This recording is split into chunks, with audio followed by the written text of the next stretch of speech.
went into Orly. Now, Jim, you're a retired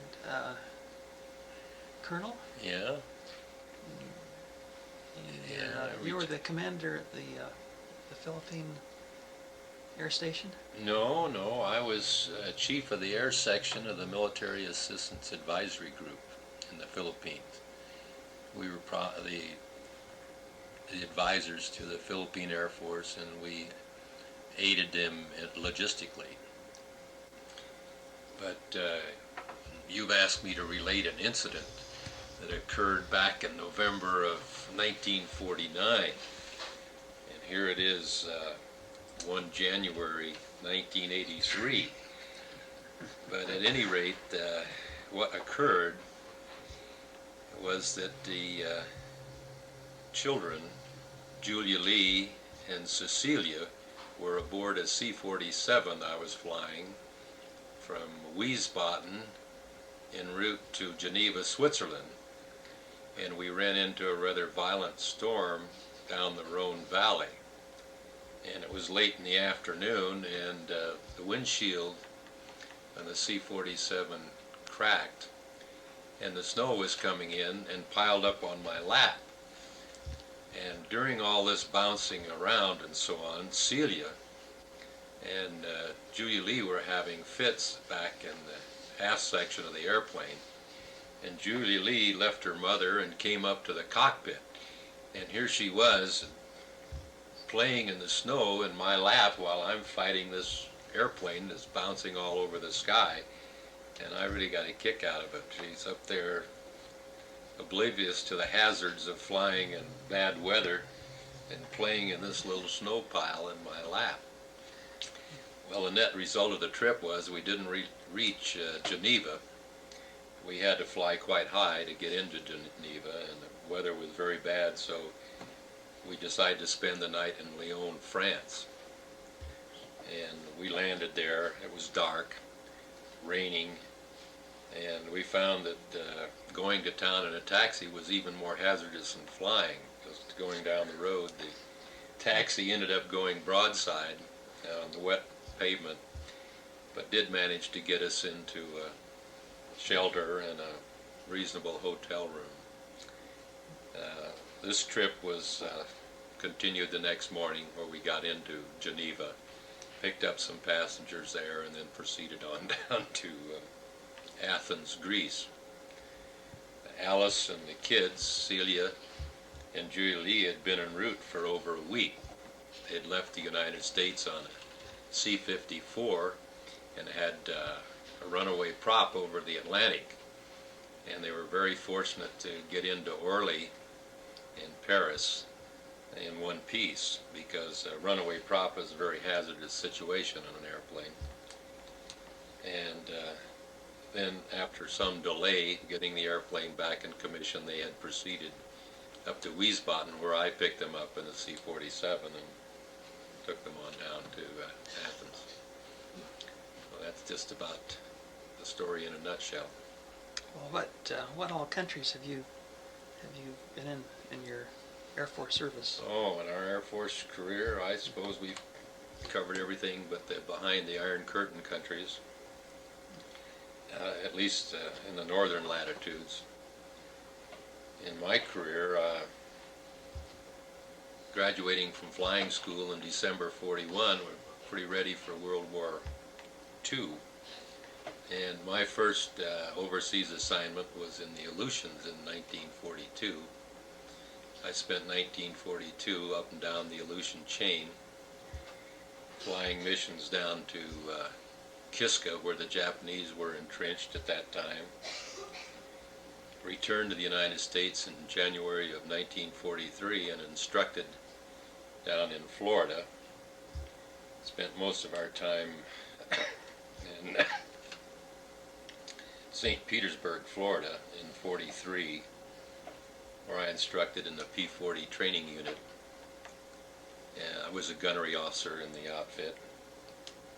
And then I was assigned to a fighter squadron in England in 1944, and flew P-51s out of England from August of '44 until the war ended. Those P-51s, they were quite a machine to handle. Well, they were a fine fighter. You know, they were the best performing airplane they had. Well, the best we prop. had, yes, in World War II. And probably the fastest operational fighter of its day in the United States Air Force. Were they quite difficult to fly? Oh, I don't think so. I think they flew like any other airplane. They were very predictable, and they operated very well. And then when the war ended, I ended up closing the station at East Wratham. And once doing that, I was eligible to do it again in Germany. Where's East Wratham? East Wratham is in East Anglia, about halfway between Norwich and Cambridge. And then I went to a station at Herzogenaurach, right out of Erlangen, Germany, closed that station, and went up to Nordholz, the northern part of Germany, and from there returned to the United States in 1946 and was assigned at Williams Field, Chandler, Arizona. And there I had a fighter squadron, a training unit, P-51s, and then later F-80s. And from Williams Field we went to Randolph Field, where I was in the headquarters in an organization called Training, Research, and Development. Spent a year there and then went to Greece. I was an advisor to a Greek Spitfire squadron during a little war down there in '49. And then, of course, when the war ended in November of 1949, Alice and the kids came over. And we stayed there until March of 1950, and we returned to Washington, D.C., and I was in headquarters, Air Force, and plans from 1950 to mid-54. And from there we went to Armed Forces Staff College at Norfolk, and from there to the National Guard in Philadelphia. Spent 3 years in Philadelphia with the Guard, and then we went to Newfoundland in 1960, I guess it was. No, we went to Newfoundland in '58 and returned in '60 to New York. And from New York, hold it, Roger, I'm trying to think where the hell we went. New York, we went to Otis Air Force Base, that's where we went. Otis, and then Otis to California, that's anyway, back from Newfoundland to New York, Stewart Air Force Base. Spent another 2 years there and went to Otis Air Force Base, where I got into the heavier aircraft, the old C-121s, airborne radar type aircraft. Spent a couple of years at Otis and then went back to Stewart in the headquarters. From the headquarters back to McClellan Air Force Base into the 121s again. Spent a couple of years there. And then in 1967 we went to the Philippines, where I headed up the Military Assistance Advisory Group. I spent 2 years there. Alice and the kids spent 1 year. Alice didn't care for that hot, humid climate in the Philippines, so she returned to Denver. And following that, headed for Colorado Springs, where I was in headquarters, Air Defense Command, in the planned shop for a year, and then retired. That takes care of about 30 years. Wow. Well, this relates to the loss of my first CO in the Aleutians. We were down strafing the Japanese in, I guess it was October or November of 1942, and I heard this call that from Will Miller, our CO, who led us down there in our little P-39s, and said he'd been hit. And I just pulled off a strafing run and looked up out over the water, and I saw this P-39 go in and make a belly landing out in the bay in Kiska Harbor. And about that time I arrived and made a circle right over him down low and saw him get out of the airplane onto the wing and into the water. And of course the airplane sunk rather rapidly. And I called for our 124 to drop a dinghy as their airplanes supported our missions to help any downed pilot. But unfortunately the pilot of the 124 could not see Will in the water. A man in a life jacket in the water is not much of a target, very hard to see, so there was just no way of rescuing Wilbur Miller. I circled as long as I could, and our little P-39s only carried 120 gallons of fuel internally, and we had to get back up the chain some 250 miles to ADAC, base we operated out of. So we left Will in the water and headed home, and it was a rather demoralizing experience for the whole squadron. And he was always referred to as Wild Will, and I named my airplane in England after him. I never did hear just, you know, the outcome of the story, whether he was ever recovered by the Japanese or not, but I suspect he just froze to death out there in the water and probably never recovered. And he was the guy that trained us all from December of 41 until the time we hit combat up in the Aleutians in 42. So I always thought the world of Will Miller. Did you ever get hit yourself? Yeah, you mean my physical... In your plane? Oh, yeah, I was shot up a number of times. I was shot up pretty badly a few times. One occasion in England, in particular, we had a little dog fight about 28,000 feet in Germany. And in the thick of it, I was able to clobber 109, and about the time I polished off this guy, somebody was polishing me off. And I recall I was in a tight turn to the left, and suddenly the bullets started going through my tail and up into my right wing, and he exploded the ammo in my ammunition trays in the right wing, and it opened up the ammo doors. And on a P-51, that's about a 12-inch piece of aluminum and about 12 feet long that just stood upright, and it acts kind of a brake. So the net result of it all was when this aluminum popped up on my wing, I snapped to the right and sort of spun down, and I was able to recover at about 9,000 feet amongst some other Germans, but was able to get away from them by ducking in the cloud. And at max power, in a 51, I could only get 170 miles an hour, so had no speed at all, but took it easy and went out to the coast.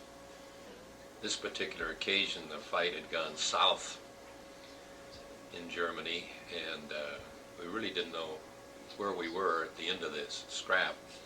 But the net result was I hit the coast of France near Bordeaux with about 5 gallons of fuel. And there was no way I was going to get to England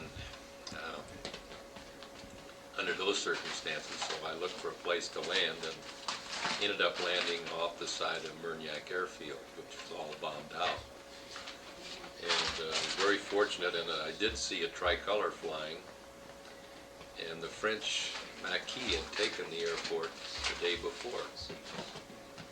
So I landed in the grass off the side of the bombed out runway, taxied up to a man who was working on the runway, and I can recall saying, "No parlez-vous français," when he jumped up on the wing. And he pointed over to the other side of the airfield and said, "Commandante." What did that mean? That's a commander. And so I taxied over to the other side of the airfield, promptly ran out of fuel, and got out of my airplane and met a couple of people that took me into the commandant. It was a Captain Pinder, leader of the Maquis troop that had taken over the airfield just a few hours before. So you had a situation where the Germans were on the perimeter of the airfield about a mile away. But I was fortunate enough to be amongst the French Air Force, which this Maquis troop was composed of. And while I was in the commandant's office, they took the entire tail off of my P-51 and were in action repairing it. It scared me to death because I knew they'd never seen a P-51 before that close. But the net result was I spent a week with them and flew my airplane out, patched up with tape, and flew out on German automobile gasoline, which is about 60 octane, and flew up to Paris. And Paris had been liberated about 3 weeks at that time, and landed there at a base that the Allies had. And you get in a curve as you fire. You can concentrate your fire from an aircraft into a very small area.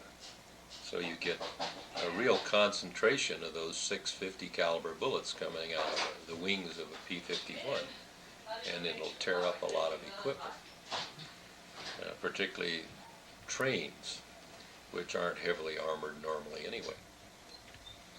So it's just hard to appreciate 3,600 rounds a minute coming at somebody.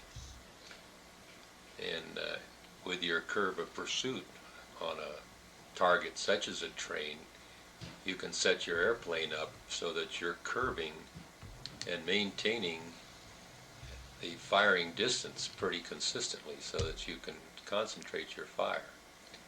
That is, of course, you have the time and the skill to fire accurately. Between my overseas tours in the Aleutians and in England, I was assigned to the 304th Fighter Squadron in Florida. That station was Pinellas County Airport, and we had P-40s, and we trained pilots right out of flying school into the fighter aircraft in preparation to going overseas. And I spent most of my time as the squadron gunnery officer. It's the kind of job you get when you shoot just a little better than the other guy, and the CO says, "Okay, you're my gunnery officer." I went to gunnery school and then taught aerial gunnery in the squadron. We had a two-place P-40, and I could put the student behind me in the aircraft, and he had a gun sight of his own so that he could see the position of the sights as he fired. Actually, I did most of the firing, and they observed just how it was done and how to approach a flag target. This was a target about 6 feet wide and about 30 feet long, and you would attack it from above and to the side, come in and make a pass.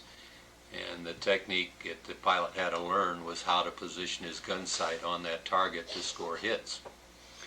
So that was my job, and about the time I left, they made up a squadron book just to record what the squadron was doing and take some pictures of the various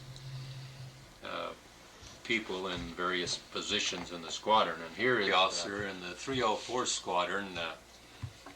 I needed some kind of an incentive to, or need to find some kind of an incentive to encourage our pilots to shoot a little better. And I happened to have a sergeant in the outfit that was a wood carver.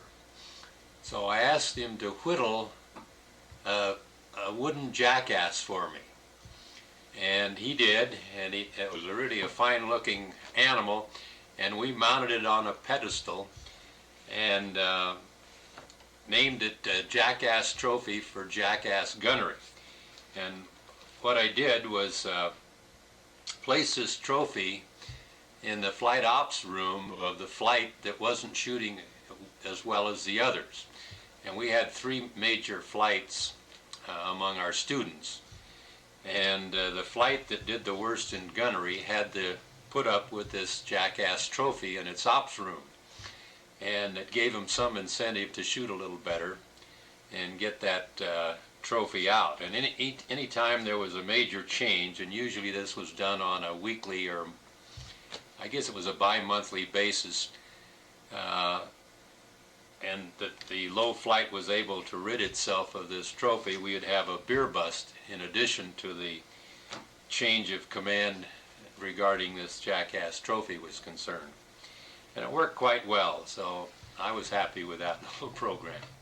The leading ace in our group in England was the squadron commander of the 370th Fighter Squadron, a fellow named Ray Wetmore.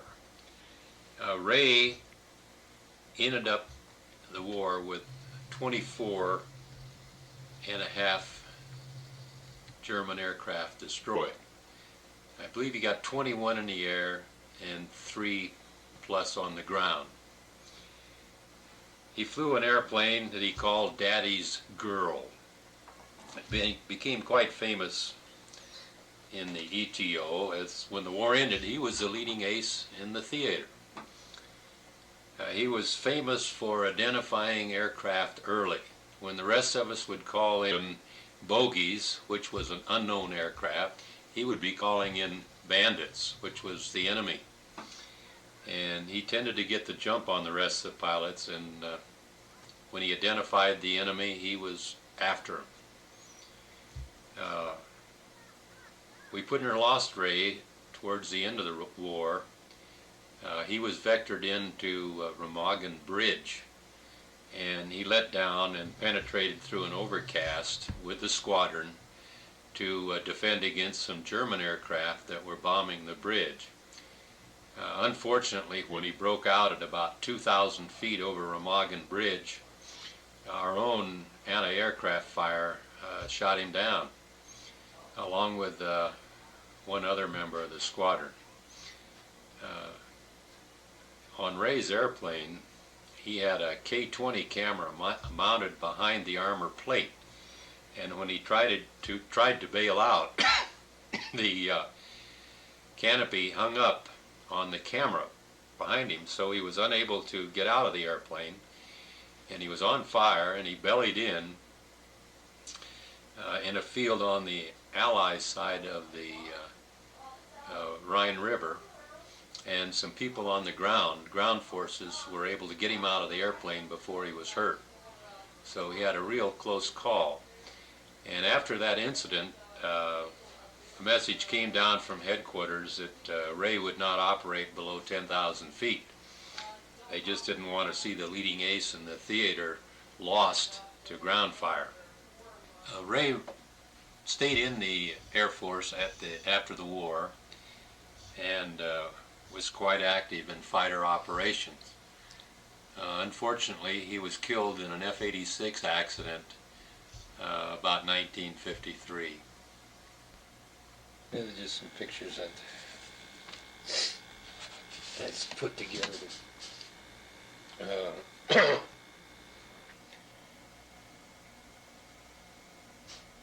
Okay.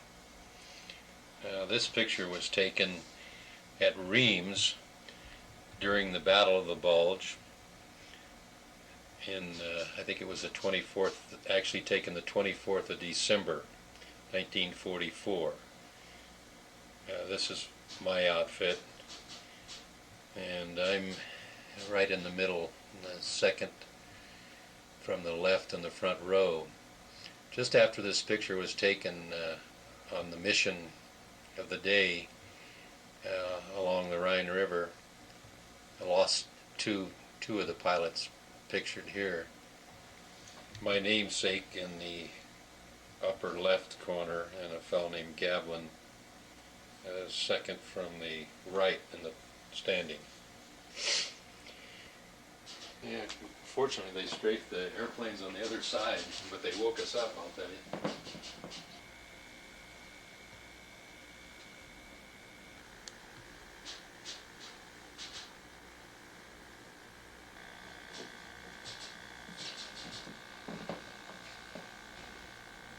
Armament in the airplane.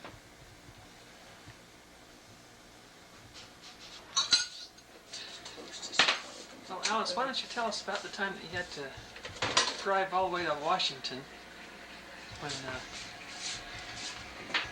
Jim was in the Air Force? Jim was in the Air Force.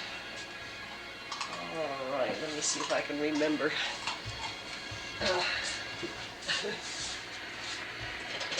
I had been up to visit Jim because he wanted to come up and spend time at Christmas with him. So I left school and came on up and took the train, and we had, I guess, one or two nights together, and then he had to leave suddenly, so excuse me. Now you're only 18 years old at the time. I'm right? 18, You're yes. just married? We had just been married about a month, I suppose. Maybe not even a month, maybe 2-3 weeks. And so, anyway, he, well, you know what, we better start all over again on this because I haven't really thought about this for so many years. But I think, I can't remember if